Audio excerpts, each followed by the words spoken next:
Olá, pessoal, tudo bem? Eu sou Kelly Varela, sou responsável aqui pelo Mais Que Autismo. Quero te pedir, primeira coisa, gente, dá um like nesse vídeo, compartilha ele com outras pessoas e se inscreve no canal, que é uma forma aí de você incentivar o nosso trabalho. Aproveita também, quem quiser se tornar membro, fica o convite e agradecer aos nossos membros que estão aqui com a gente no canal. Hoje nós vamos falar sobre personagens fictícios e personagens da vida real que possuem altas habilidades superdotação.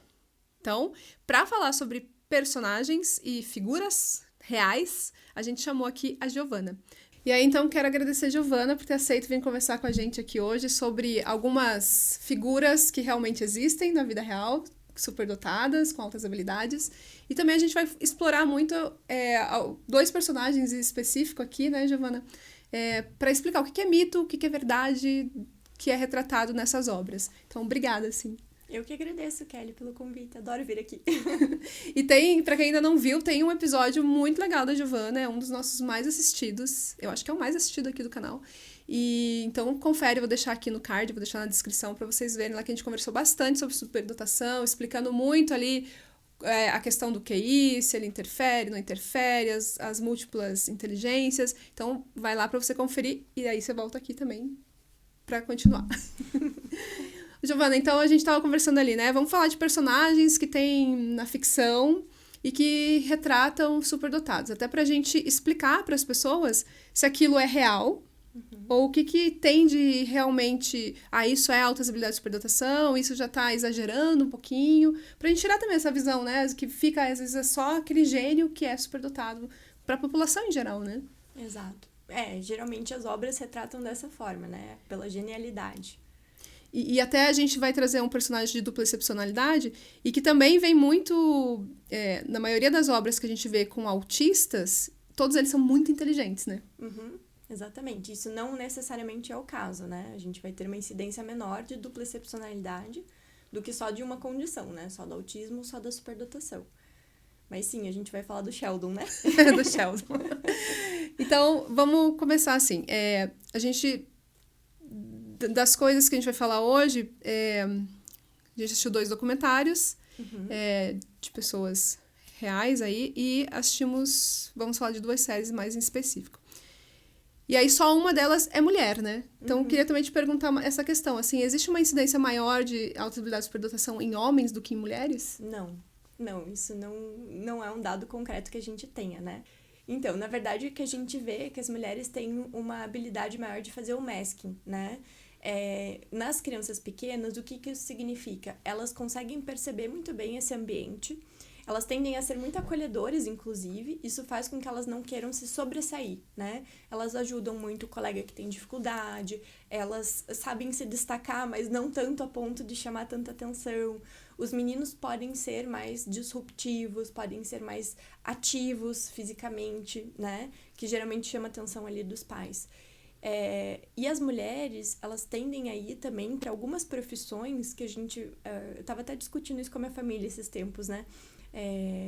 Minha mãe estava perguntando, será que todo CEO é, então, superdotado? Será que, né? Então, todo mundo é superdotado. Lá em casa isso também acontece. Todo mundo é superdotado. E aí, eu estava explicando para ela que, na verdade, não, né? Que a gente tem profissões como a psicologia, os professores, pessoas da área da saúde lá, então, enfermeiros, os médicos, claro que daí tem mais status, que muitas vezes buscam essa profissão porque a superdotação tem esse cunho de ter uma visão humanista, de querer ajudar o outro, né? E essas pessoas, elas não vão ganhar um destaque na sociedade, né? E eu acho que isso acontece ainda mais com as mulheres, ainda mais do que com os homens, de ter essa busca pela ajuda, pelo acolhimento e não necessariamente por um status ou por avançar na carreira de uma forma de ganhar um reconhecimento externo, né? Claro, cada pessoa é diferente, mas o que a gente vai ver na literatura é um pouco disso, né? De que as mulheres têm essa habilidade de se mascarar melhor com a sociedade, né? Então, aproveitando que você falou, né? No Young Sheldon lá, que é a continuação do Big Bang Theory, né? Mostra ele pequeno, então já passando ali algumas... Em nenhum momento diz, né? Ele é autista, por exemplo. Em nenhum momento da série fala que ele é autista, mas a gente consegue perceber. Mas a superdotação, eles falam, sempre fica muito nítido ali da superdotação. E aí tem, em determinado momento, a Paige, que é uma outra menina também superdotada. Só que eles são muito diferentes. E aí vem isso, assim, ela consegue já, desde... Todo mundo vê que ela é superdotada, mas ela tem uma habilidade muito maior de interagir com as outras pessoas do que o Sheldon não tem nenhuma, né? Você sabe que assistindo, eu falei pra você, né? Eu maratonei pra vir conversar aqui com você, que o Big Bang eu já tinha assistido. Não cheguei na parte da Paige ainda, mas assistindo eu fiquei pensando se a irmã dele, gêmea, a Missy, também não era superdotada, mas ela tem uma habilidade diferente da dele. O Sheldon, provavelmente, que ele tem uma superdotação profunda, né? Então, ele é um menino lá que avançou muitas séries, ele foi acelerado, ele tem uma abstração, uma capacidade de entender conceitos de uma forma muito para além da idade dele, né? Ali, quando começa a série, ele tá com 9 anos, tá estudando física avançada, etc. Mas a irmã dele é muito esperta socialmente, né? Inclusive, o contrário dele, justamente pela questão do autismo, dessa leitura social. Então, ela tem umas sacadas, ela é irônica. Tem um episódio que ele vai buscar um livro pra aprender a fazer amigos, né? Tem. E aí, o que ela fala pra ele? Mas você tá buscando fazer amigos? É só você olhar no cartãozinho de quem retirou esse livro na biblioteca. Tipo assim... Óbvio, né? Resolução de problemas práticas, né? E a mãe dele eu também acho muito esperta. Então... Só que aí é uma altas habilidades diferente da dele, porque é isso, assim, eu não busco trazer esses conceitos de diferenciação dentro da superdotação do que altas habilidades, do que é superdotação. Tem vários teóricos que falam, né, coisas diferentes nesse sentido em relação ao QI, mas a gente sabe, assim, que a superdotação profunda, ela é diferente, ela traz mais discrepância de funcionamento da sociedade, traz mais dificuldades nesse sentido, né? E ela se apresenta de uma forma diferente. Eu acho que muitas vezes o que a gente vê nas séries é essa superdotação profunda, né? Não é o altas habilidades dia a dia. Então, até falando assim do Sheldon, porque ele vai pra universidade, tipo, com 11 anos, acho que ele tá na universidade. Tá. Então, ele E aí provoca toda uma... Passa ele no ensino médio, que ele vai estudar na mesma turma do irmão, que pro irmão aquilo é terrível, que daí também dá pra gente falar disso, né? Um irmão super com QI lá em cima e o outro, tipo, nem consegue terminar, tipo, os estudos, né? Em compensação, ele é muito inteligente pra parte de negócios, assim. Desde cedo, ele consegue se dar muito bem em outra parte. Então, o Sheldon, eu não lembro que QI que parecia, assim, mas era um QI super alto que eles mostravam na série, né? Tipo, super 145, Ela falou que 150... Era como do Einstein. Como do Einstein, né? Então, esse super QI é normal a gente encontrar na população? Como que... O que a gente pode dizer, assim, dessa parte, né? E se acelerar tão... Porque a gente olha, nossa, já foi pra universidade com 11 anos. É comum também, tipo... Não. Não só no Brasil, né? Porque no Brasil a gente tem uma questão ali também que tem outras questões difíceis, assim, né? Não, mas a incidência dessas pessoas na população é muito menor, né? Eu não vou saber falar de cabeça aqui um número pra você, mas, por exemplo, o QI 130 já é 2% da população. O 145 já é lá 1% da população, né? Então, o QI 160, que deve ser aí o QI do Sheldon, aí já é exponencialmente menor, eu acho que seria um 0,1% da população. Vamos conferir esse dado, mas algo assim, né? Então, muito mais difícil da gente encontrar pessoas com esse tipo de questão. A gente tem instrumentos aqui no Brasil que aferem até 155. Até isso é uma coisa importante de eu falar, né, Kelly? Porque às vezes a gente pega, assim, umas atrocidades de gente que mediu QI 160, 170. Aqui no Brasil a gente nem tem escala para isso, né? O máximo é 155 que a gente consegue aferir, tá? Mas é muito mais difícil a gente encontrar crianças assim. A gente tem algumas crianças assim lá no POT, né? E a gente vê, dentro do grupinho dos Super Kids, ainda existe uma diferença de funcionamento, né? Então, elas ainda têm uma capacidade de abstração muito maior, uma diferença, uma sincronia, né, no desenvolvimento ali. Então, do cognitivo, com o emocional, com o social, com o motor, muitas vezes, né? Muito diferente dos outros. Às vezes, elas têm interesses muito profundos. Esses dias eu estava fazendo o grupo de adolescentes, e a gente estava recebendo um menino lá que é extremamente inteligente. Ele começou a falar sobre o foco de interesse dele, que é mais nessa parte de computação e tecnologia, etc. E, assim, só tinha gente dessa área ali, né? A gente tá com um grupo de adolescentes que é só meninos, por coincidência, e eles todos adoram. E todo mundo ficou com uma interrogação no rosto, assim, tipo, meu Deus, eu não tô entendendo do que você tá falando, porque tava tão aprofundado, né? Então, eu fico pensando, né, se no nosso contexto, que é de pessoas superdotadas, isso já acontece, imagine como é para essas pessoas estarem inseridas nesse mundo, né?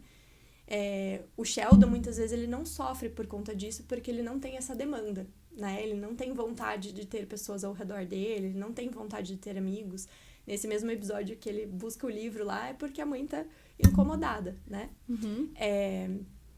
Mas outras pessoas que têm essa demanda, e até desfazendo então esse mito, né?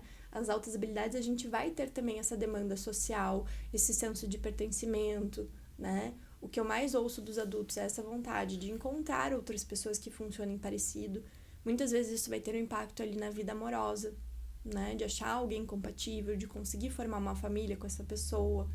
Então, a gente vai ter muitas consequências aí. E aí, falando... Você falou... A gente tá falando do Sheldon, que é criança, né? Então, já foi visto muito precocemente ali que ele tem algo diferente. Se passa, acho que nos anos 80, assim, a série, né? Então, em nenhum momento eles só falam, ele é especial, porque ele é diferente, o funcionamento é diferente de todo mundo ali da casa, né? E aí, sempre as altas habilidades de superdotação vão aparecer na infância, já tão pequenos? Ou, tipo, essa criança talvez passe desapercebida, porque porque a gente tem que também colocar o contexto em que essa pessoa está inserida, né? Dependendo de onde ela estiver, será que ela vai ser percebida? Aquela habilidade dela vai ser vista? Então, sempre vai ser notada ainda pequena ou como que é, assim? Então, aí a gente começa com os problemas teóricos da superdotação. A Simone Macedo, que é uma psicóloga que faz o grupo de adultos com a gente, ela sempre fala, eu acho muito legal, que não devia ser altas habilidades, deveria ser altas capacidades, né? Qual que é a diferença disso? Que as habilidades são algo que a gente desenvolve com o treino, com a exposição, com a oportunidade, né? E a capacidade é algo inato. Então, a gente tem hoje na superdotação até uma dissonância aí teórica, né? Porque o Renzulli vai muito mais para essa área das habilidades, talentista, né? E a gente tem outros teóricos, como Gagne, que é quem eu acho, assim, que tem mais validação científica atualmente, né? Que ele vai falar sobre a questão da diferença do dom e do talento, né? Então, o que ele diz? 10% da população vai ter um dom inato, né? Isso tem a ver com a parte genética mesmo, tá? Esse dom inato pode ser para a parte social, para a parte física, para a parte intelectual, enfim, para diversas áreas aí. Só que para esse dom virar um talento, ele precisa de várias coisas no meio, que são um ambiente propício, características intrínsecas da pessoa, né? Então, uma motivação, uma dedicação àquilo. A gente precisa ter tempo e energia gastos para desenvolver aquela habilidade. E daí 10% da população vai, então, desenvolver talentos, né? Tem a possibilidade de desenvolver talentos acima da média. Por que eu tô te dando esse contexto, Kelly? Porque você me perguntou, né? As altas habilidades sempre vão aparecer na infância? As altas capacidades vão. As altas habilidades não necessariamente, né? Então, já aconteceu muitas vezes de eu fazer avaliação de crianças, né, pequenas, ali a gente tem o som R a partir de 2,5, onde a gente ainda não vê claramente uma habilidade acima da média, tá? E aí até tem pessoas que vão questionar esse tipo, né, de constatação. Mas o que a gente vai entender, então? Que essa criança, ela tem um potencial acima da média, muito acima da média, que ela tá demonstrando através daquela testagem, que não tem como ela chutar, não tem como ela ter aquele score de uma forma aleatória. Ela realmente está demonstrando um potencial que ela tem. Mas que aquilo ainda não se traduziu numa alta habilidade. E o que a teoria do Renzulli vai falar? Né? Que é um problema, inclusive, para a gente identificar a dupla excepcionalidade. A teoria do Renzulli vai falar que a gente precisa ter altas habilidades, então uma habilidade acima da média, uma criatividade destacada e um compromisso com a tarefa, tá? Então, o que acontece? Para um TEA, muitas vezes a rigidez cognitiva vai fazer com que essa criatividade destacada não apareça tanto, tá? Não que o autista não tenha criatividade, mas isso vai ser mais difícil para essa pessoa que pode ter uma rigidez cognitiva maior. E o compromisso com a tarefa no TDAH, por exemplo, também vai ser prejudicado pela disfunção executiva. E uma coisa que muitas pessoas esquecem de falar da teoria do Renzulli, que elas acabam entendendo errado, inclusive essa teoria, né, que não foi ele que desenvolveu ela errado, mas foi o entendimento errado que as pessoas têm, é que ele coloca atrás desse diagrama de Venn com essas 3 bolinhas um pied de poule, né, que é uma estampazinha. Xadrez, né? Exatamente, né, o pé de galinha que eles chamam. E aí o que ele fala? Isso aqui é um ambiente e a personalidade. Então, não é que essa pessoa, né, essa criança, vai demonstrar o tempo todo um compromisso com a tarefa gigantesco se ela tá num ambiente que não é propício para aquilo, se ela tá depressiva, se ela tá ansiosa, né? Então, às vezes, o profissional pega aquela criança e não tá vendo um compromisso com a tarefa muito grande e ele fala, não fechou o critério. Teve um QI 130, mas não fechou o critério para superdotação. Gente, não é isso, né? É que a gente tem que entender todo um contexto da vida daquela pessoa, né? Ou a criatividade, de repente eu tô no ensino super tradicional, que isso inclusive é punido, né?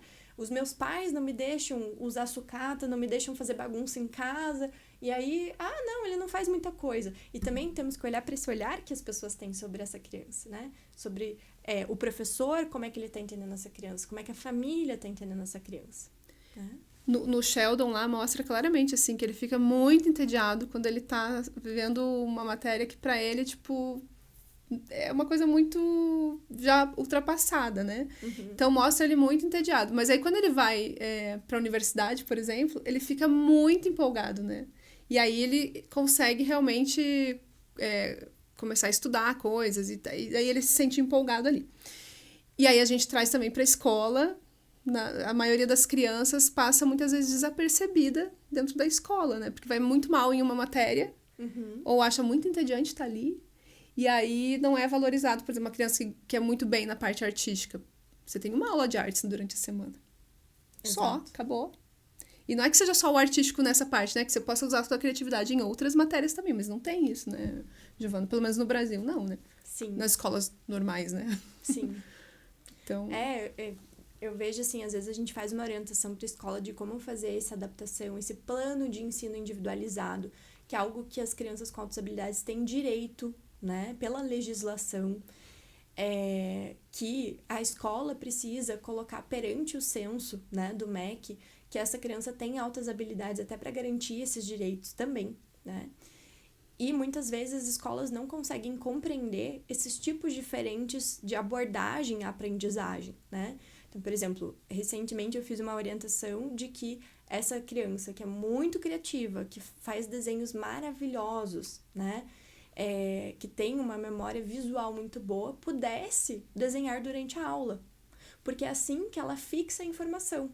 Mas o que acontece? O prof vê ela desenhando e acha que ela não está prestando atenção. E aí vem a punição, né? Para de fazer isso, presta atenção na aula, feche esse caderno, vou tirar de você, né? Então, é claro, a gente não tá aqui para colocar muletas, né? Também puxo para esse lado, Kelly, porque às vezes a gente, né, usa essa condição como uma forma de, ele é assim porque ele tem X, Y, Z, né? Tem altas habilidades, tem autismo, tem TDAH, a gente não tá ensinando essa criança também a exercitar uma persistência, né? Uma tolerância ao tédio, que também é importante, né? Mas a partir do momento que a gente faz uma avaliação e a gente entende profundamente esse funcionamento, né? Por isso que a avaliação não é testagem de QI. Isso é o de menos, né? Isso é um instrumento que a gente usa para aferir algumas coisas. Mas existe todo um olhar clínico que tem que estar embasando, né? E se a gente não consegue, então, perceber essas nuances, a gente não consegue fazer uma boa orientação para essa escola, né? E aí acontece, no caso do Sheldon, mais discrepante ainda, porque o Sheldon precisava estar na faculdade, né? Com 11 anos de idade. E como que a gente lida com isso? Né? Em termos sociais, em termos emocionais, como é que é isso para uma criança? Muito difícil, né? Porque aí ele tem toda... A inteligência dele tá muito avançada, assim. E ele é muito persistente também, né? Então, não sei se você chegou a ver um episódio que ele queria comprar urânio. Então, assim, né? Ele foi lá e conseguiu comprar urânio. Ou se ele mudou o negócio da embalagem do pão. Ele fica insistindo até conseguir falar com o dono da empresa por que mudou a embalagem do pão. Então, ele persiste muito ali. Então, daí, quando ele vai para a universidade, da maturidade, né, que a gente tá falando. Então, assim, ele tem toda essa capacidade da inteligência que ainda também não está... Ele acha que isso já é... Mas depois ele leva um banho de água fria, assim, né? Que ele vê que... Peraí, tem muito que aprender também, né? Mas ele não consegue ter essa parte da socialização, que também muitas vezes é importante para que você consiga realizar aquilo que você quer, né, Giovana? Porque nas altas habilidades, muitas vezes você está muito à frente do que está acontecendo com todo mundo, né? Perfeito. Esse é um grande desafio que a gente tem, né? Porque ao mesmo tempo que a gente precisa ensinar o mundo a lidar com essa criança, vou falar da criança agora, porque quando criança a gente tem essa responsabilidade, quando adulto a gente ainda, claro, tem uma responsabilidade de lidar com a neurodivergência no ambiente de trabalho e tal, mas é diferente, né? Então, quando criança a gente precisa ensinar essa escola, essa família, né, as pessoas que estão ao redor dessa criança a entendê-la, mas ao mesmo tempo a gente também tem que ensinar essa criança a entender o mundo, né? Não adianta a gente fingir que o mundo vai ter que se adaptar totalmente a ela e que ela não vai ter que desenvolver uma habilidade de socialização, né? Que ela não vai ter que desenvolver uma habilidade para lidar com o tédio, né? Isso é uma das coisas que eu mais vejo hoje, Kelly, não sei se você percebe isso também, mas nessa geração nova, o quanto eles não têm essas ferramentas que a gente tinha. Eu lembro que quando eu ia viajar com os meus pais, por exemplo, a gente ficava brincando de quantos fusquinhas a gente via, quantas coisas azuis a gente via, né? Hoje eles não têm esses repertórios. E isso é uma coisa importante também, né? Porque eu acho que vem muito a cabeça. Você fica o tempo todo ocupado com a tecnologia. E que é uma coisa que faz parte da geração deles, porque não fazia da nossa. A gente não tinha esse recurso, então a gente não tem como dizer se a gente tivesse, a gente não teria usado também. Sim. Né? Mas a gente tinha esse tempo de não fazer nada, porque não tinha nada interessante passando na televisão, por exemplo. Você ia ficar dentro de casa fazendo o quê, né? Então, você procurava coisas pra fazer, ou pra ocupar a sua cabeça, assim. E aí eu vejo que hoje você não tem que se preocupar em achar algo para fazer, porque tem muita coisa pra você fazer. Muito acessível. Então, acho que até, por exemplo, quem gosta da parte de tecnologia vai estar super feliz, né?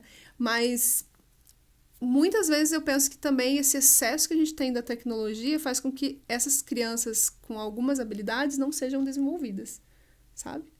Porque não explora. Não explora. A gente tem duas redes de funcionamento no cérebro, a rede padrão e a rede, uma rede secundária, que a gente chama, né?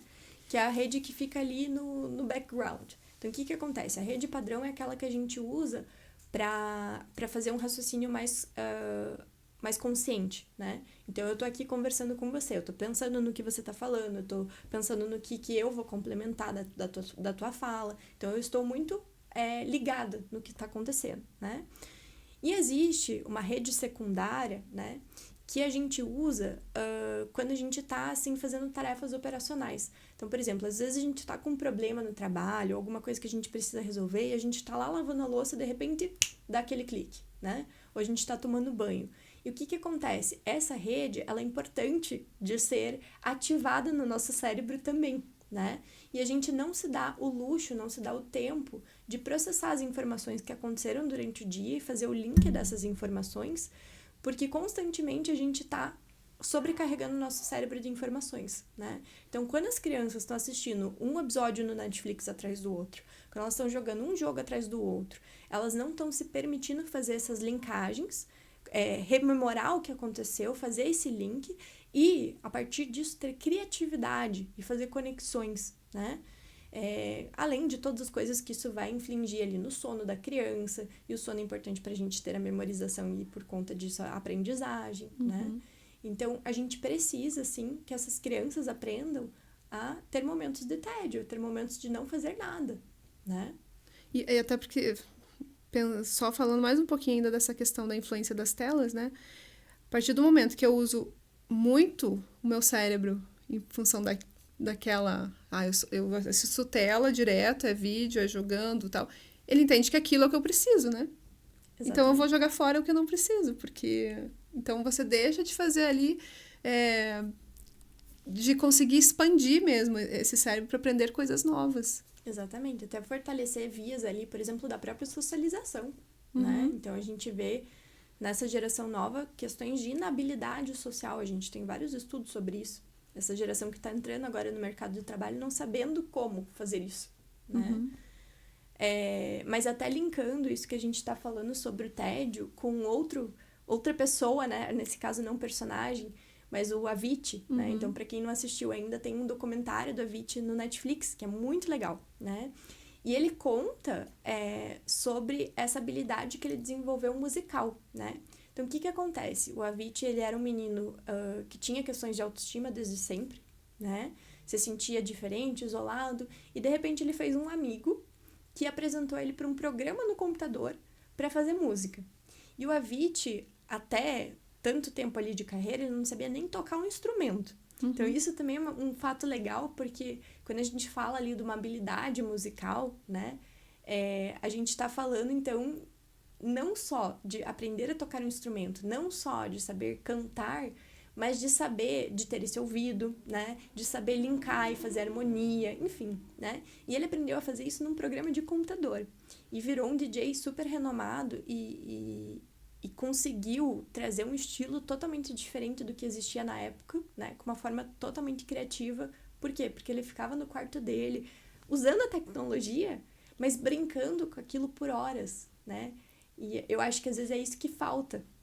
Porque daí ele usa a tecnologia em prol da habilidade dele mesmo, né?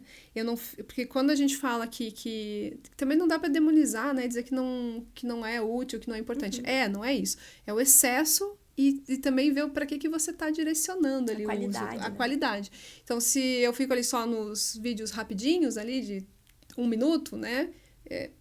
É inútil, mas se eu realmente aprofundo, e aí é isso que ele fala. Tem uma parte que eles falam assim que achavam, acho que é um dos presidentes da Sony, alguma coisa assim, que falava que achava que o próximo gênio da música ia vir com um instrumento, alguma coisa, e ele chega com um computador, né?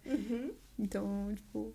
E ele é um gênio, eu falo gênio, tá? Também tem que cuidar com essa palavra gênio, né? Mas assim, ele é super, mega empenhado e cria muita coisa, né? Sim. E o quanto também, aí, trazendo uma outra característica do Avicii, que é a sensibilidade dele, né? Então, aparece numa parte do documentário, que é aquela situação em que ele vai para um super festival de música eletrônica e ele quer trazer uma coisa bem disruptiva, que é o quê? Trazer músicos para tocar ao vivo instrumentos.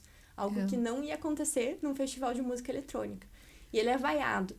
E aquilo, claro, já tinha todo um temperamento dele, uma questão de baixa autoestima, mas aquilo é o começo do fim para ele, né?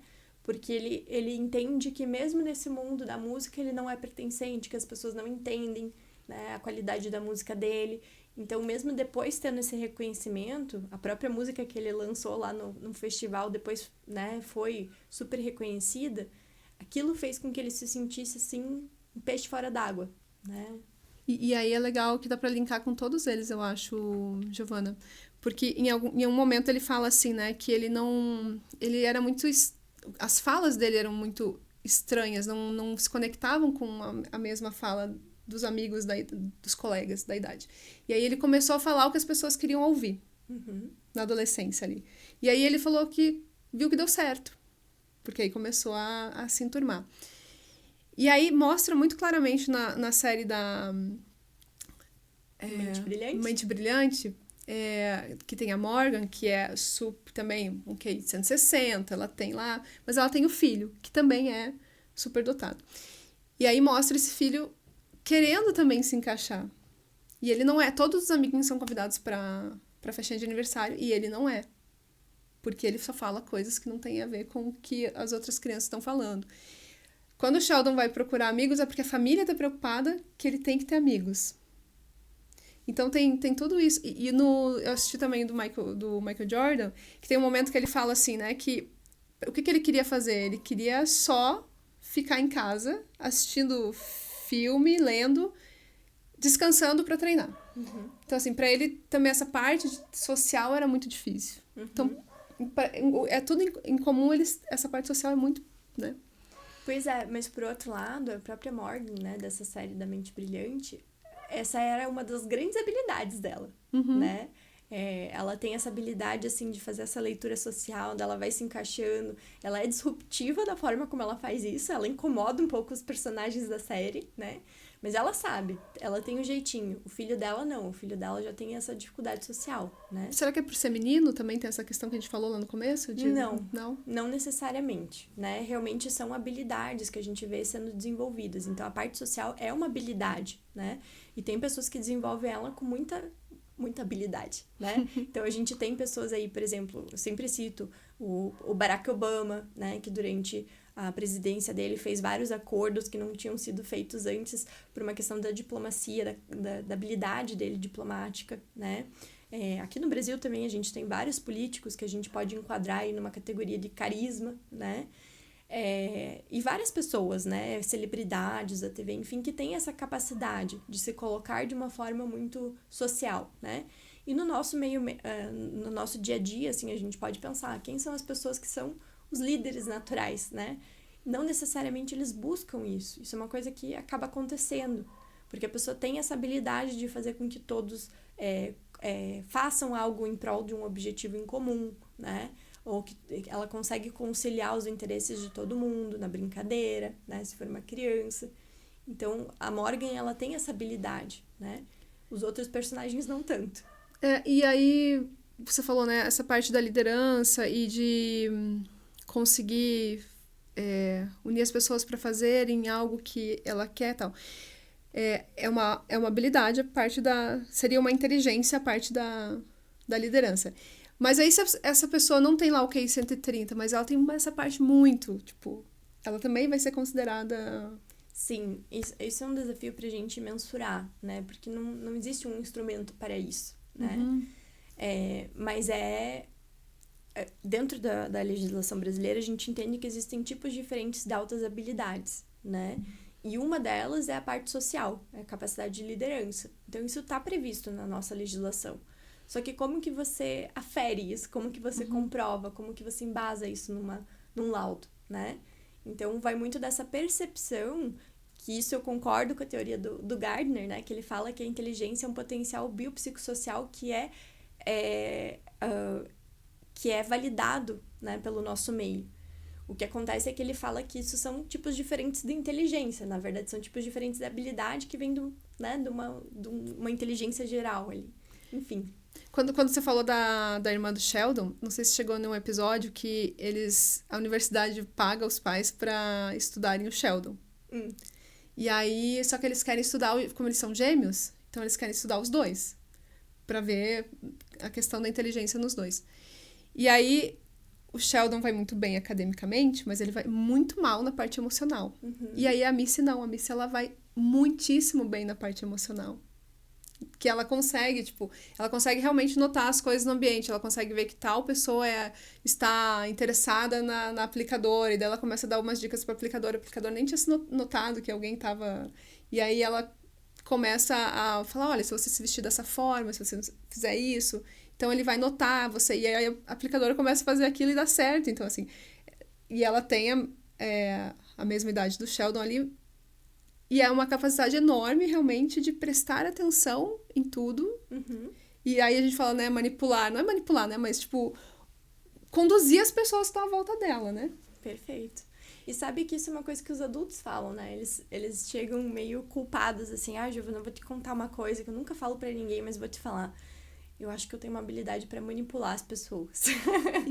Isso é batata para quem Mas isso é inteligência emocional? Ou isso entra dentro dessa parte da liderança? Ou para ser essa parte da liderança tem que ter uma inteligência emocional muito boa? É que são conceitos diferentes. Mas então, basicamente é uma habilidade que você tem interpessoal, né? Então, de reconhecer o estado emocional dos outros, de conseguir... fazer com que o outro faça algo do seu desejo. Não necessariamente é uma manipulação ruim, né? Às vezes é convencer o outro a colaborar no trabalho de equipe, né? Às vezes é falar pro outro que existe alguém que está interessado nele para ele prestar mais atenção, né?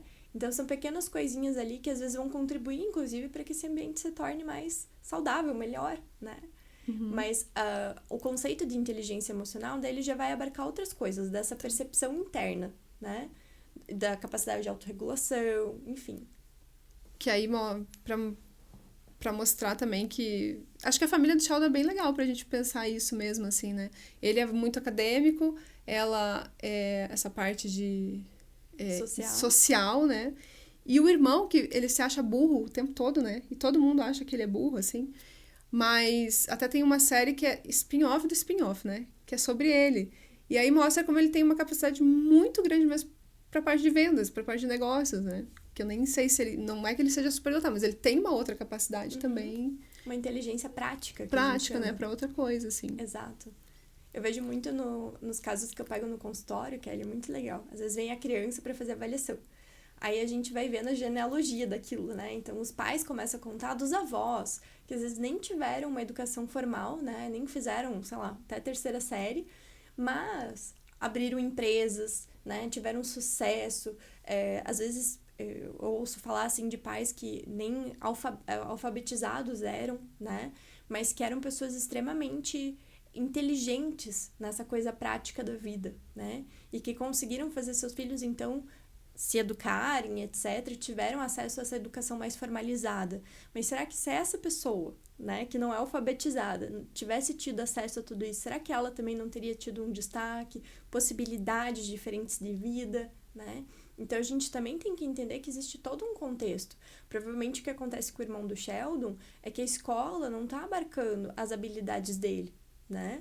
E eles batem muito nessa tecla, e ele se compara muito com o Sheldon, porque o Sheldon é extremamente acadêmico, né? Então, se ele tá lá na mesma série que o Sheldon e ele não tá entendendo matemática, e o irmão dele tá lá na frente, ele se sente a pior das pessoas, né? Mas em outros contextos, ele faz coisas que o Sheldon não teria capacidade de fazer, né? E até porque o Sheldon, com certeza, tem a dupla excepcionalidade ali, né? Sim. Então, ele é uma criança também que demanda muita atenção dos pais, eu vejo assim. E aí, indiretamente, esses pais, você dá mais atenção para aquele filho que tá te demandando mais ali naquele momento. E aí parece que os outros ficam, né? E aí mostra muito claramente, assim, esse sentimento, principalmente do irmão, assim, né? Tudo é pra ele, né? Uhum. Tipo, como se nem existisse aqui dentro, assim. Sim.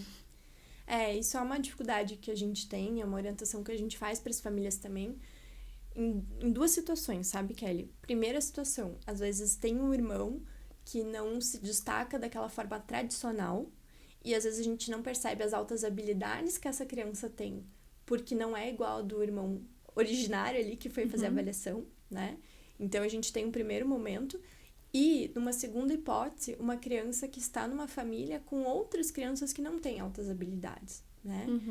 E que isso vai gerar ali uma dificuldade no manejo disso e que esses pais têm que ser muito hábeis para explicar quais são os talentos de cada um, que a gente pode ter talentos em graus diferentes, para a gente ter uma tolerância, inclusive dessa criança com altas habilidades consigo mesma, não é nem com os outros, né?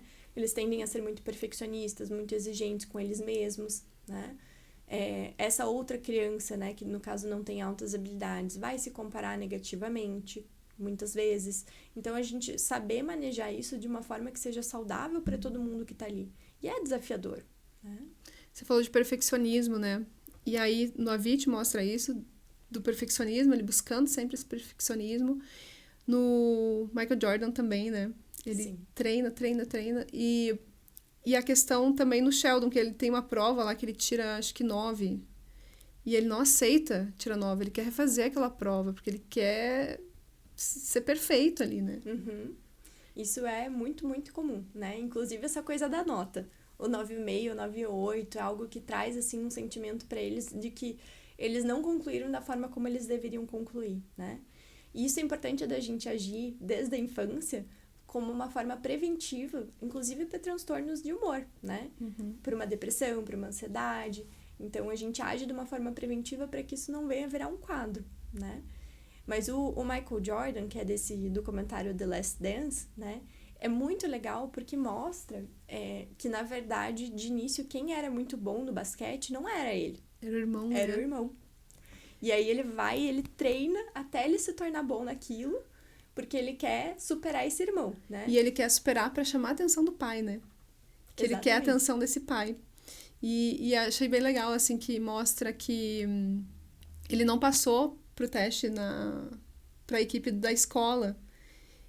Porque ele não tinha ainda altura e ainda não era tão bom, né? Uhum. E aí ele chegou em casa todo derrotado, disse que nunca mais ia jogar. E aí essa mãe falou: "Não, se você quer, você vai lá, treina, não baixa a cabeça, continua a treinar e tenta de novo". E aí ele passou o verão inteiro treinando e depois ele foi lá e tinha crescido acho que 11 centímetros nesse verão, assim. E aí que ele consegue a vaga, né? Então mostra dessa coisa. Se ele tivesse desistido, Uhum. ia ter passado Ele não teria se tornado Michael Jordan, né? Então, Imagine. E aí, pra mostrar também, então, altas habilidades também, eu não preciso, voltando aqui, né, gente, pra mostrar que não é só acadêmico, que tem pra outras áreas, inclusive esportes. Sim, sim.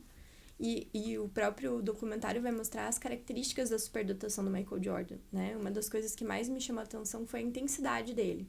Então, tanto a intensidade nas habilidades dele, né? No treinar, no fazer, e o quanto isso, inclusive, trouxe um prejuízo para as relações sociais. Então, ao mesmo tempo que ele era muito hábil como capitão da equipe dele, né? Eles falam muito bem dele no sentido de que ele sabia como trazer o time e levantar quando estavam perdendo, né? Sabia os pontos fortes, os pontos fracos de cada um. Ele sabia fazer essa leitura e ajudar os colegas. Ao mesmo tempo, ele era uma pessoa, às vezes, rude quando acontecia alguma coisa fora do esperado, né? Uma pessoa difícil de lidar na vida familiar, né? Por quê? Porque aquilo era o foco principal da vida dele, né? Então, ele não soube desenvolver, de repente, esse lado das habilidades sociais dele e trouxe um nível de exigência e de perfeccionismo muito grande para todos os aspectos da vida dele. E ele é perfeccionista não só com ele, né? Ele começa a exigir que todo mundo seja Geralmente é assim. bom. Então, assim, porque a impressão que dá é que ele não quer estar junto de pessoas que sejam, vou usar entre aspas, medíocres, assim, no sentido... Sim. Então, ele vai puxando e essas pessoas realmente conseguem se tornar muito boas, porque de tanto que ele insiste, né? Sim. Mas aí também, às vezes, ele usa de formas, às vezes, não muito adequadas, né? Bem que você falou, às vezes ele é rude, ele grita e tal. Mas ele vai lá até que aquele time se torne realmente o melhor, porque ele não quer estar ele quer estar no melhor, né? E aí também, falando dessa questão, para você chegar a essa perfeição, tá?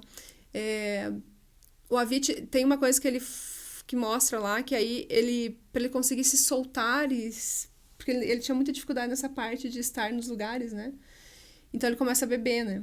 Então vem também outras questões. Você, em nome dessa perfeição, acaba caindo também em coisas para te levar até lá, né? Exato.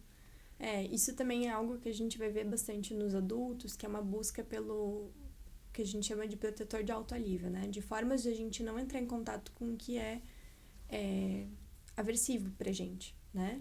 Então, por conta da minha intensidade emocional, de eu sentir as coisas muito profundamente, que é o que faz com que o Avicii consiga escrever letras e músicas tão profundas, né?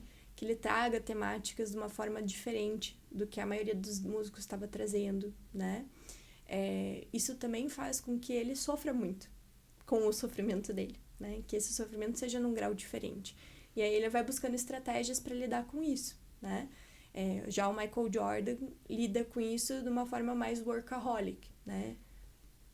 Que tem um momento que ele quebra o pé, que eu acho que é bem isso, de não saber o limite de você... Que você já perdeu o seu limite ali, de entender o que está te prejudicando, né? Exato. Que ele quebra o pé e, tipo, o médico diz, não, você tem que ficar parado. Eu não vou ficar. Ele vai lá e treina escondido e volta. E entra em campo, tipo, entra em quadra, mesmo não estando ainda pronto para entrar, né? Exatamente, né? Isso pode, inclusive, trazer um prejuízo para ele a longo prazo, né? Então, isso é algo que a gente vê com frequência também nas altas habilidades. E de volta, né? Ensinar desde pequeno a lidar com essas características é muito importante. Por isso que quando os pais me perguntam, né? Gi, será que eu tenho que contar para o meu filho que ele tem altas habilidades? Eu sempre falo que sim, né? Quando a gente vai contar, como a gente vai contar, vai depender muito de cada caso, né? Do suporte emocional que essa criança vai receber, da capacidade cognitiva que ela tem de entender aquilo, a idade que ela tem, né? Mas a partir do momento que a gente dá nome aos bois, a gente consegue ajudar essa criança a entender as suas características e a lidar com elas de uma forma mais saudável, né? E eu vejo que os adultos que chegam para mim para fazer a avaliação, muitas vezes já vem com uma carga enorme de sofrimento porque não conseguiram fazer isso durante sua vida, né? Se sentiram totalmente diferentes dos outros. E isso, às vezes, em aspectos muito concretos, sabe, Kelly? Tem uma cena do Sheldon bem no comecinho, que é uma cena que ele sai de casa e vem todos os estímulos sensoriais. Então, vem o barulho do cortador de grama, vem a intensidade da luz solar, vem o cachorro que tá latindo, e aquilo para ele é extremamente aversivo, ele fecha a porta. Claro que a gente sabe que o processamento sensorial no autismo também é alterado, né? A gente tem uma hiperreatividade. Mas isso também acontece nas altas habilidades.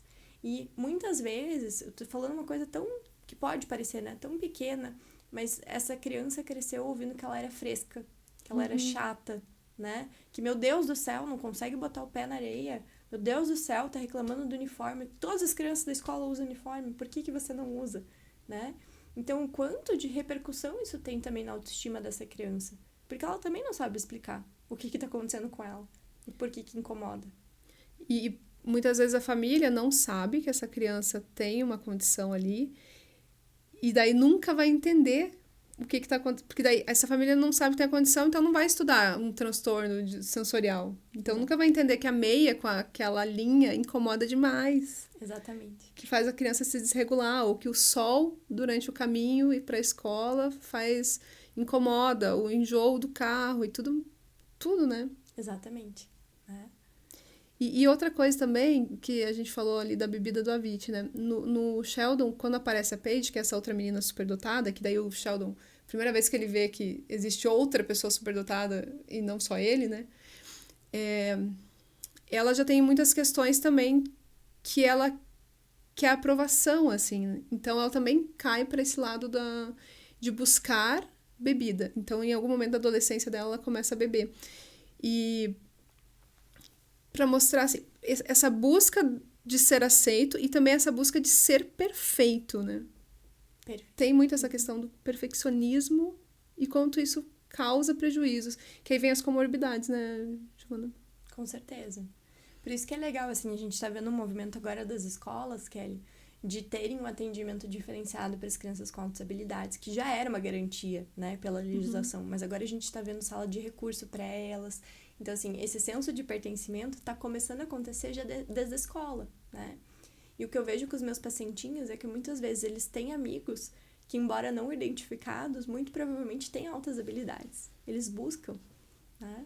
Crianças com funcionamento muito parecido, que também sejam comunicativas, que tenham interesses parecidos, né? Se a gente for pensar, então, no Sheldon, né? Vamos lá pro Sheldon adulto agora, quando ele já tá na faculdade e no Big Bang lá. Todos eles são, vamos usar a palavra entre aspas, estranhos, né? Então, ele conseguiu um grupo de amigos que se encaixava com ele, né? E que toleravam ainda muitas questões, porque ali ele é o extremo do extremo, né? Então, você busca esse mundo de pessoas neurodivergentes. Não que todos ali eram... Não sei se todos tinham uma alta habilidade, Acho mas... que sim. Acho que sim, né? Porque eram cada um em sua área, assim, diferente. Mas você vai buscando pessoas que te entendam, né?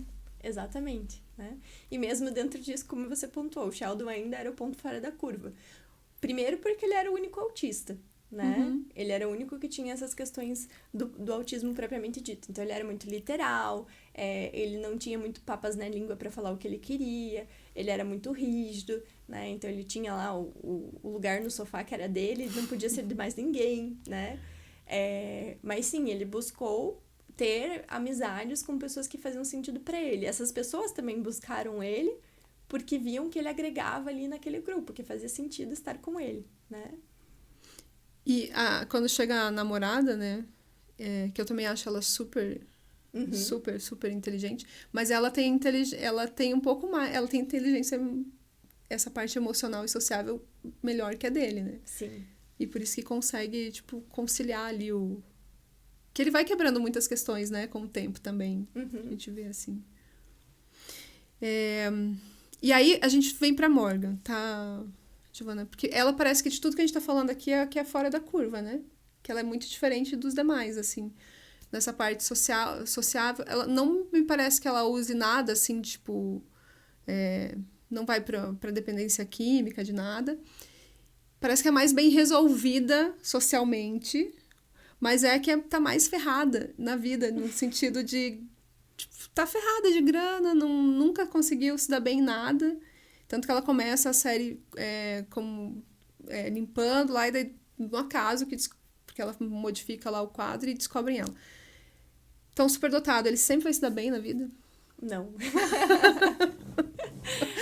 Inclusive, eu vejo que os que têm múltiplos interesses e múltiplas habilidades, muitas vezes sofrem, né, para ter sucesso, entre aspas, né, bem entre aspas, na vida, porque justamente são os que não conseguem escolher um caminho só, né? A gente vive num mundo que é muito especialista, né? Eu estava lendo um estudo sobre o Leonardo da Vinci e tem um artigo científico que fizeram retomando, assim, né, características dele na infância e na adolescência, que mostram que muito provavelmente ele tinha TDAH também, né? E ele era uma pessoa extremamente generalista. Ele foi para várias áreas, quer dizer, ele se tornou especialista em várias áreas, né? Uhum. E é algo que hoje, na nossa sociedade, não é possível de ser feito. Muito mais difícil, pelo menos. Acho que hoje a gente está tendo um movimento aí com a internet, etc., de mudança disso. Mas até então, a gente tinha aquela coisa da carreira muito tradicional, né? Os nossos pais, nossos avós ficavam a vida inteira numa mesma empresa, né? Ou você escolhia uma carreira e morria com aquela carreira, não tinha essa de você fazer uma transição de carreira como hoje a gente faz. Então, muitas vezes, o sucesso não vinha por conta disso, por essa dificuldade de pertencer num único lugar, né? E essa insatisfação de ter que desenvolver apenas um lado das minhas habilidades e não poder fazer isso de outras formas, né? Tem uma frase que acho que é o ex-marido da Morgan fala pra ela assim: você é tão inteligente, mas você é tão idiota ao mesmo tempo. Tipo, porque então ela tem essa super mega inteligência e ela é muito é visual, né? E de dedução muito muito rápida assim. Mas ela também não tem esse trato muito ela conversa com as pessoas, mas ela não tem muito o trato ainda social ali e até pra conseguir se colocar, né? Uhum. Que aí ela fala também que ela nunca conseguiu ficar no emprego, que ela sempre tá perdendo, sai dos empregos porque ela fala muitas as coisas, tipo, e as pessoas não gostam do que ela fala. Então entra também nessa parte de educar desde cedo essa criança, naquilo que a gente falou dessa parte social também, né? Sim. Eu vejo que a Morgan, ela tem a questão do sincericídio, né? Que ela fala Uhum. tudo que ela pensa. E a impulsividade, que muitas vezes vai fazer com que... E não necessariamente isso está atrelado com um quadro, né? Então, por exemplo, será que a Morgan tem TDAH também? Não sei, não fiz testagem neuropsicológica nela, né? Mas eu acho que não, né? Uhum. Mas é isso, assim, a gente pode ter essas características, inclusive de personalidade, que fazem com que a pessoa tenha mais dificuldade de se enquadrar no modelo mais quadradinho mesmo de sociedade, né? E que daí eu acho bem bacana, porque quando alguém dá uma oportunidade pra ela e diz agora você vai ser consultora aqui da polícia e vai nos ajudar a fazer o que você sabe fazer. Uhum. Então ela começa aí ter um bom desempenho e começa a aparecer, né, utilizar esse talento. Mas até então, que daí a gente pode até conversar disso, né? Como é difícil também para você se encaixar depois na vida adulta dentro de uma empresa que é muito quadradinha, né? E a gente foi educado, né, Giovana, a maioria das vezes, para trabalhar para alguém, né? Sim, Então, se você trabalha para alguém, você segue as regras daquele lugar, né? sim. A maioria das empresas tem uma questão hierárquica muito bem definida. Às vezes a gente vai ter um chefe que é mais centralizador, né? E que vai impedir que a gente desenvolva as nossas habilidades e a nossa criatividade, né? A própria Dai, lá do POT, né? Ela faz uma aula para os pais que eu acho muito legal, que ela traz uma pesquisa mostrando que chega um certo ponto da nossa carreira que o dinheiro não traz mais felicidade. É aquela velha história, né? O dinheiro só traz felicidade até certo ponto. Que é o ponto em que a gente tem todas as nossas necessidades bem supridas. Depois disso, em termos de trabalho, o que traz mais felicidade é a gente poder explorar o nosso potencial criativo com autonomia, né? Então, eu vejo que, atualmente, muitos superdotados estão migrando para carreiras mais não tradicionais, né? Então, ou como profissionais autônomos, trabalhando na internet, trabalhando em ambientes como startups, que daí eles têm mais liberdade, né? Do que em ambientes mais tradicionais, por conta disso. E as próprias empresas, se a gente for parar para pensar, estão perdendo um capital importantíssimo, né? Quando a gente enquadra as pessoas, é claro que existem regras, protocolos, isso é importante. Quanto maior a empresa, mais importante isso se torna, né? Mas a partir do momento que a gente tem essas regras, esses protocolos de uma forma rígida, a gente não está permitindo que essas pessoas pensem fora da caixa, que é exatamente a habilidade que elas têm, e tragam mais eficiência, tragam um olhar diferente, né? Tragam novas propostas, enfim. Então, até a Morgan aparece muito isso, de quebrar as regras. Que o colega dela lá fica sempre nervoso, né? Possesso, assim, porque ela não tem essas normas estabelecidas. Então, muitas vezes ela quebra os protocolos ali. E gera daí aquela coisa, não, você não pode fazer isso. Mas para ela conseguir chegar ao resultado, ela precisa fazer isso. exatamente. Muitas vezes na superdotação a regra ela tem que ter um propósito por trás, um motivo para ela existir e que ela faça sentido. A partir do momento que aquilo não faz sentido para a pessoa, ele não cumpre, né? Então não é que essa pessoa ou essa criança seja opositora, desafiadora, né? Mas que aquela regra ela tem que ter um porquê. Se aquilo não existir, não faz sentido, eu não vou seguir, né? E a Morgan, ela tá... são os meios pro fim dela, né? Ela tá querendo chegar em algum lugar ali na investigação, então ela não se importa se tem um protocolo que nem tem motivo para existir, né? No caminho dela. Falando em opositora, assim, muitas crianças, e acho que o Sheldon passa um pouco isso de ser o... É que ele tem a inteligência muito, mas assim, ele passa dessa coisa também de... Até mal educado em muitos momentos, né? Mas muitas crianças são confundidas com TDAH, porque tá ali totalmente desatento uma aula que não faz sentido para ela. E ao mesmo tempo, aquelas que, tipo, batem de frente, que é o que acontece muito com o Sheldon, de bater de frente com o professor. Porque também sabem, às vezes, mais coisas do que o próprio pessoa que tá ali. Uhum. Então, também existe essa coisa de confusão, porque muitas pessoas não entendem ainda o que é as altas habilidades, né? Com toda certeza. E como que a gente consegue, às vezes, diferenciar isso, sei lá, em uma sala de aula? Porque a gente vai pensar nesse professor, né, Giovana, que tá mais próximo ali dessa criança, né? Bom, conhecendo as várias características da superdotação, né? Então, essa intensidade, a sensibilidade, o senso de justiça, o perfil questionador, a curiosidade, a habilidade de aprender e disseminar informações, muitas vezes uma habilidade verbal ou visual destacada, né?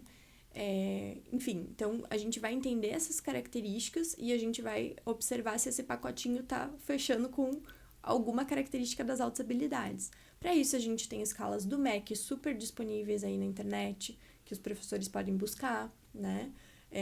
Escalas de triagem, de nominação das crianças da turma para eles pensarem quem são as crianças mais comunicativas, mais habilidosas, mais criativas, para ajudar a identificar essas crianças com altas habilidades e entender também, obviamente, né, as características de outras condições, né? Se nesse processo o professor precisar de ajuda, que provavelmente vai precisar, encaminhar para uma avaliação neuropsicológica, porque também não é papel da escola fazer diagnósticos e constatações nesse sentido, né? Sim. No Avit mostra isso que você falou do dinheiro, né? Ele já tá lá milionário, então para ele já... Ele fala assim, eu só queria dinheiro para ir no restaurante, comer bem, pagar meu aluguel, e viajar quando eu quisesse, né? Ele não queria carros, uma casa super mega, não, é o básico para ele viver bem ali. E aí começa ainda, tipo, ele chegou num ponto, e aí as pessoas querem que ele sempre esteja produzindo mais também. E ele não tem aí mais esse tempo, que a gente pode entrar nessa outra questão. Quando chega no esgotamento, quando que essa pessoa vai perceber que ela está no esgotamento no máximo dela?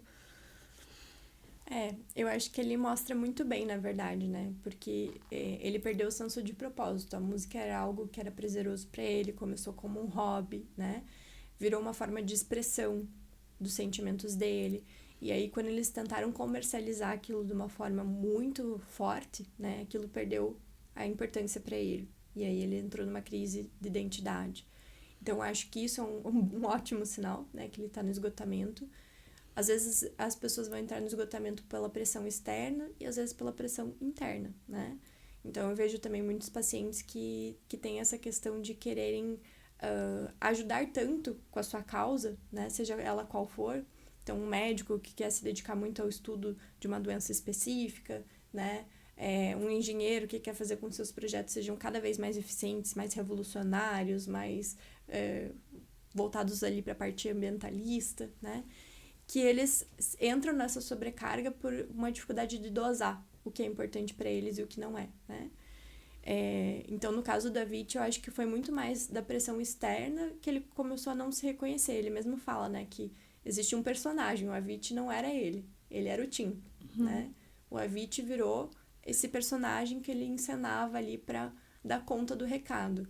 Então, a partir do momento que a gente se sente distanciando de quem nós somos verdadeiramente, aí é um sinal muito importante de que tem algo errado, que a gente precisa se reconectar com os nossos valores. Porque muitas vezes a pessoa também, agora falando, ela chega a ser aquela workaholic mesmo e passa, né? Aquela que se dedica demais ali.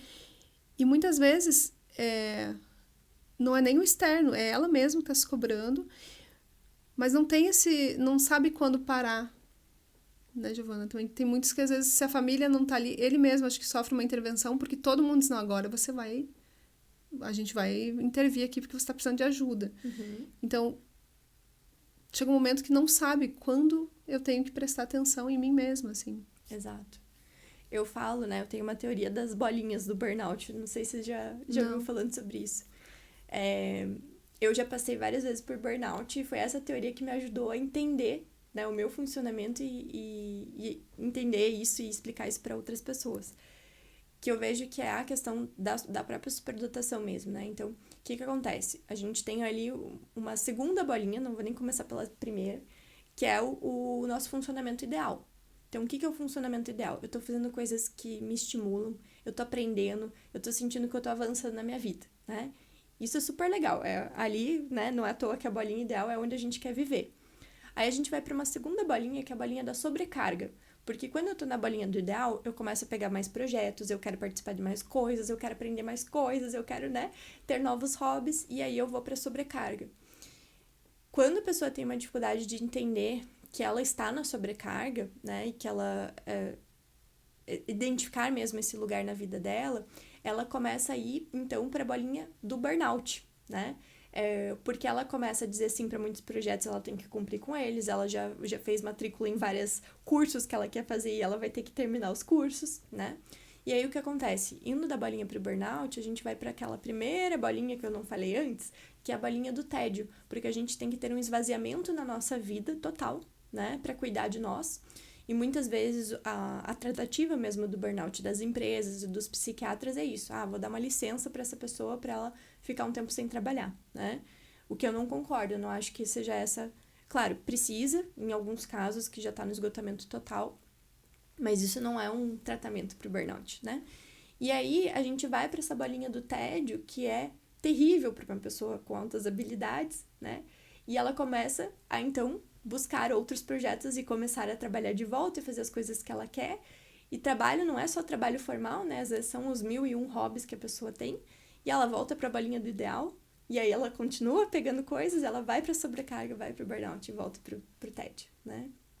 Então, em relação, né, aos casos que a gente está falando, eu vejo que é muito disso, assim, essa paixão, essa intensidade pelaquilo que ele está desenvolvendo, pela habilidade que está desenvolvendo, que faz com que assuma muitos compromissos. O próprio documentário da Avicii mostra isso, né? Que ele começou a fazer muitos shows e as pessoas queriam que ele fizesse aquilo, porque daí ia render dinheiro para ele, né? Pros agentes, pra... Todo mundo em volta, né? Exatamente. E aí, ele já não tá conectado com aquilo não tá mais fazendo sentido para ele, né? Então, aquilo começa a virar uma carga gigantesca. Um fingir que eu sou o Avicii, não poder ser o Tim quando eu preciso, né? E aí a gente tem um outro extremo também que eu acho que é legal a gente falar assim. Porque o Avicii se deu super bem. E aí que a gente até falou um pouquinho com relação ao Morgan ali, né? Que ela tá ferrada de grana e tal. Mas muitas vezes esse superdotado, ele faz algo com aquela paixão, com aquilo tudo, e aquilo não é reconhecido. E aí, isso te traz o quê? Na vida você precisa de dinheiro para pagar suas contas. E acaba fazendo com que muitos abandonem muitas vezes aquilo para conseguir dinheiro para se sustentar, para o básico, né, Giovana? Pra viver. Para viver. Ih, mas isso é histórico, né, Kelly? Se a gente for ver lá os renascentistas, todo mundo passou fome. Então, por isso que a gente fala, né, que na verdade é essa coisa de o meio onde você está inserido vai fazer a diferença na vida daquela pessoa, né? Total. Total. De ter a chance de estar no lugar certo, ter sorte também no caminho, não sei. Sim, Sim, né? sim. É o que a gente falou do Michael Jordan, que ele não teria virado Michael Jordan se ele não tivesse tido esse impulso para treinar o basquete. Eu conto também sempre o caso da Misty Copeland, que é uma bailarina lá nos Estados Unidos, né? Ela começou a dançar balé com 13 anos de idade. A maioria das pessoas que vai avançar como ela avançou, né? Ela virou a primeira bailarina lá do American Ballet Society. A maioria das pessoas que conseguiu chegar nesse ponto começou a dançar com 3 anos de idade. E ela começou a dançar com 13 porque ela morava numa comunidade pobre que tinha um projeto para fazer com que as crianças e os adolescentes não ficassem na rua depois da escola, né?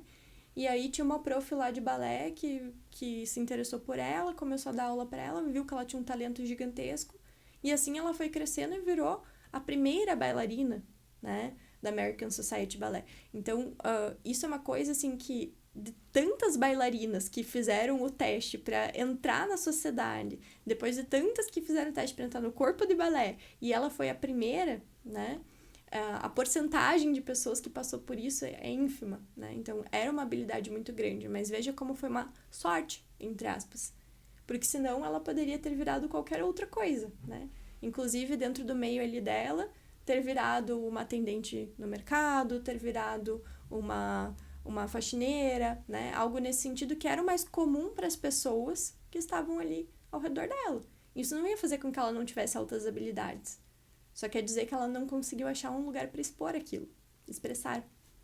Até falando do Michael Jordan mesmo, tem um momento da carreira que ele resolve se aposentar. E aí ele vai jogar, acho que é beisebol. E aí ele vai muito mal no beisebol. Então é que ele tá no lugar errado, assim. Ele é o melhor do mundo ali na questão do basquete, mas do beisebol não, né? Sim. Então de mostrar isso também, que você não vai se dar bem em tudo. Exatamente. Mesmo sendo a mesma habilidade, entre aspas, corporal, né? Uhum. E é isso também que você falou ali, Giovana, eu acho que pro TDAH deve ser muito difícil essa questão de concretizar tudo que ele... Porque ideias são várias, vem planos, vem projetos e ideias na tua cabeça toda hora. Mas entra muito a questão da procrastinação ali no TDAH, que não parece que vai muito contra, né, as altas habilidades, assim. Porque tem pessoas que têm altas habilidades e têm TDAH. Então, assim, é uma briga ali, né? Sim, sim. São pessoas que sofrem muito com essa percepção do potencial que elas têm para fazer as coisas versus a capacidade que elas têm executiva, né? Então, por ter essa disfunção executiva de planejamento, de organização, né? Às vezes de iniciativa, que é aí que entra a procrastinação, né? Muitas vezes não conseguem concretizar. E aí também entra um bom acompanhamento. Às vezes elas têm até estratégias de vida mesmo, de achar pessoas na vida que sejam mais executoras, que ajudem elas, né? Que puxem. Então elas ficam mais nesse papel de criatividade, de dar ideias. O foco nele, assim, é muito grande. E aí eu ia perguntar do Jordan, assim, o que diferencia ele dos outros grandes? Porque a gente, se for ver, não é só um, né? Tipo, jogador que é bom, porque a equipe precisa de todo mundo ali para ganhar. Só ele não vai ganhar. Uhum. E isso fica muito claro porque ele começa a pegar no pé e fazer eles serem bons também. Porque senão ele não vai conseguir ganhar. Então, você falou, então todo CEO e tal. O que diferencia mesmo de a gente saber o que é só o cara que se esforçou muito na vida e conseguiu ter um cargo lá bom e do cara que, tipo, tem aquilo já mais intrínseco, né? Eu acho que essa é a resposta, na verdade, o que vem de dentro da pessoa, né? O que a gente vê no Michael Jordan é essa questão da intensidade, da motivação intrínseca, do foco que a gente estava falando, né? essa busca que ele tem autônoma. Enquanto que ele tá ali motivando os outros, essa motivação vem de dentro dele, esse desejo de ser cada vez melhor, né? E aí, de volta, né? Entram características de personalidade de cada um. Mas muitas vezes a gente vai ver que existem mais pessoas ali naquele meio com altas habilidades também. Eu acho que ele se destacou porque ele foi um cara extremamente focado, né? Extremamente dedicado ao que ele estava fazendo. E ele não queria se aposentar até ele ser o melhor. E foi isso que ele fez.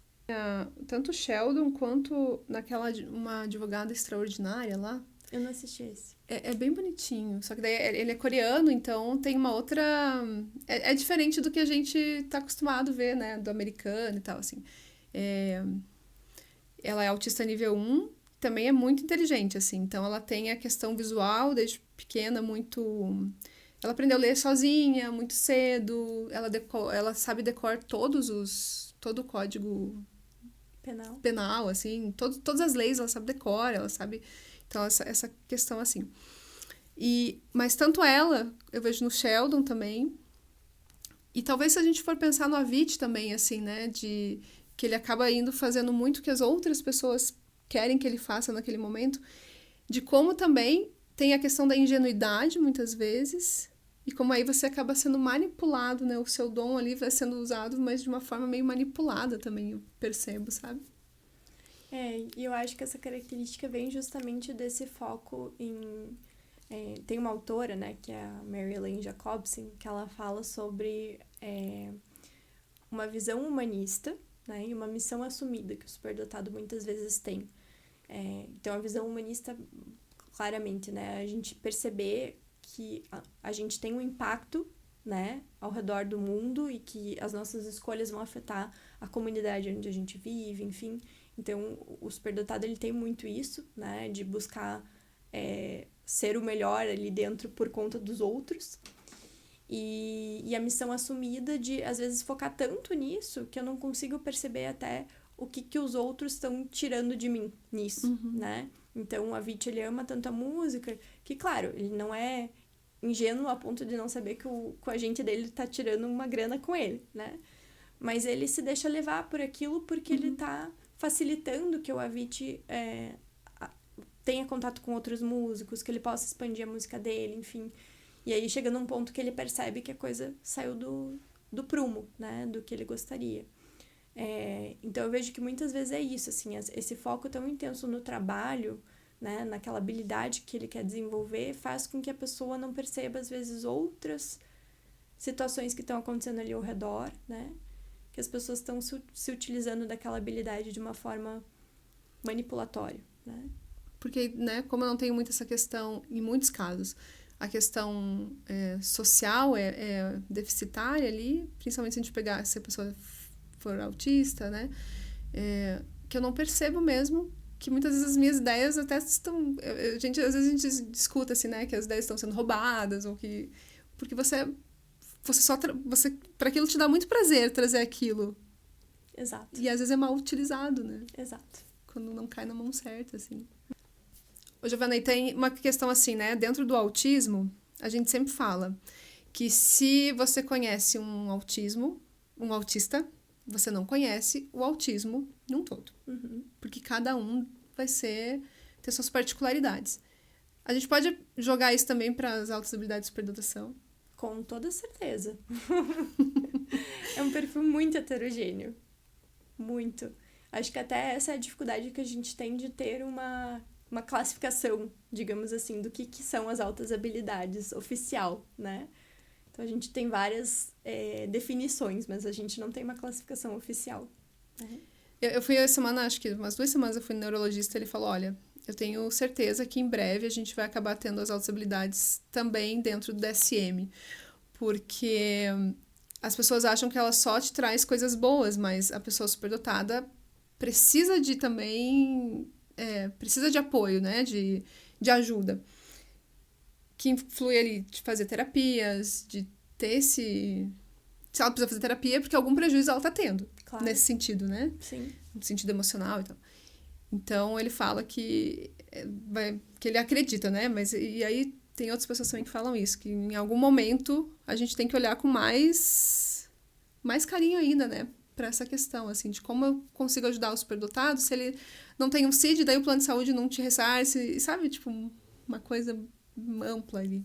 Eu acho também que seria benéfico a gente ter uma classificação única para todo mundo falar a mesma língua, né? Quando a gente coloca algo no DSM, a gente vai ter ali uma revisão, né, de pessoas especialistas da área para colocar aquilo. A única questão é que realmente a gente não entende as altas habilidades como um transtorno, né? E o DSM é o manual de transtornos, né?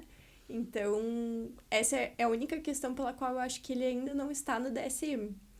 Porém, como eu te falei, eu acho que a gente precisaria, assim, né? Aqui no Brasil, o que a gente tem é a Política Nacional de Educação.